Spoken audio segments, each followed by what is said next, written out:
Il professor Vincenzo Gallucci, direttore dell'Istituto di Chirurgia Cardiovascolare dell'Università di Padova, notissimo in Italia e all'estero, è stato ospite questo pomeriggio del Rotary Club di Treviso presso l'Associazione fra gli industriali della provincia.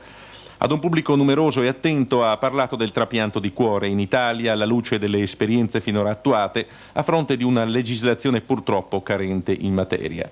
Molto tempo pare del resto passato da quel 14 novembre 1985, quando il professor Gallucci eseguì il primo trapianto di cuore nel nostro paese, utilizzando l'organo donato da un giovane trevigiano. Ma da allora che cos'è cambiato? A che punto siamo oggi? È quello che abbiamo chiesto al cardiochirurgo. A che punto siamo? Sicuramente dal punto di vista dei risultati questi sono molto buoni, in quanto complessivamente in Italia si è ottenuto un risultato, pur essendo il primo anno, che è paragonabile con favore, con vantaggio per noi, con quelli di tutto il resto del mondo, dove i trapianti di cuore sono iniziati prima. D'altra parte noi ci siamo inseriti al punto a cui gli altri erano già arrivati, utilizzando le loro esperienze positive e negative, quindi questo sicuramente ci ha giovato molto. In questo momento c'è un grande problema che riguarda non solo le donazioni e i trapianti di cuore, ma anche i trapianti di altri organi, della grossa scarsità di donazioni.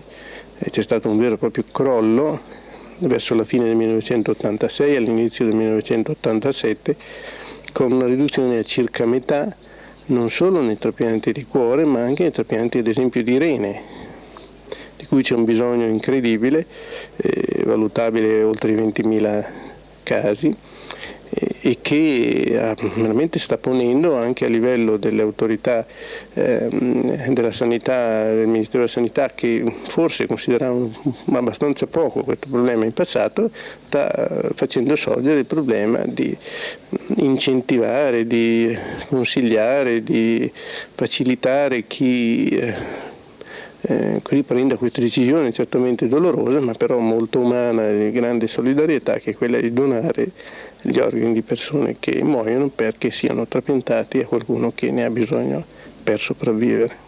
Si fa un gran parlare in questi giorni, e dovremmo certamente meravigliarci, se così non fosse, dell'intervento che ha subito Claudio Villa.